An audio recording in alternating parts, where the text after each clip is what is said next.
ಮತ್ತೆ ಕಲಬುರಗಿ ಜಿಲ್ಲೆಯ ರೈತ ಮುಖಂಡರಾದಂಥ ಧರ್ಮರಾಜ್ ಇರುವಂಥದ್ದು ಮುಖ್ಯಮಂತ್ರಿ ಸಭೆಯಲ್ಲಿ ಪಾಲ್ಗೊಂಡಿದ್ದರೆ ಸಂಬಂಧಪಟ್ಟಂತೆ ಮಾತಾಡ್ತಾರೆ. ಸರ್, ಇವತ್ತು ಕಬ್ಬು ಬೆಳೆಗಾರರ ಸಭೆ ಆಗಿತ್ತು. ಕಬ್ಬು ಬೆಳೆಗಾರರ ಸಮಸ್ಯೆಗಳು ಸರ್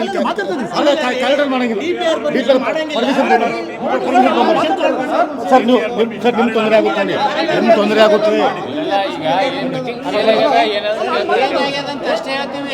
ಇಲ್ಲ ಸರ್, ಕೆಳಗೆ ಬನ್ನಿ, ಕೆಳಗೆ ಬನ್ನಿ.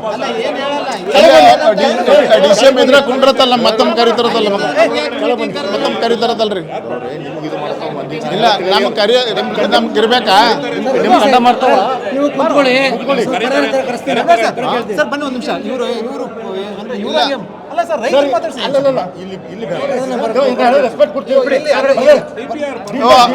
ಸರ್, ನಾವು ತಳಗಡೆ ಕೂತಿರ್ತೇವೆ, ನೀವು ನಾಳೆ ಕಾಲ್ ಮಾಡಿ. ಓನ್ಲಿ ಎಲ್ಲಿ ಹೋರಾಟಕ್ಕೆ ಕೂತಾರ ಅವರು, ಅದಕ್ಕೆ ಮಹತ್ವ ಕೊಟ್ಟಿದ್ದಾರೆ. ಇಲ್ಲಿವರೆಗೆ ನಿದ್ದೆ ಮಾಡ್ತಿದ್ದು ರಾಜ್ಯ ಸರ್ಕಾರ ಈಗ ಎಚ್ಚೆತ್ತುಕೊಂಡು ಅಲ್ಲ ಸರ್, ನಾವು ಇವತ್ತು ಕಾರಿಡಾರ್ ನೆನ್ನೆಲ್ಲ ಮಿನಿಸ್ಟರ್ಸ್ ಎಲ್ಲ ಮಾತಾಡ್ಸ್ಕೊಂಡು ಇಲ್ಲಿವರೆಗೆ ಯಾವುದೇ ಬೆಲೆ ಆಪಡ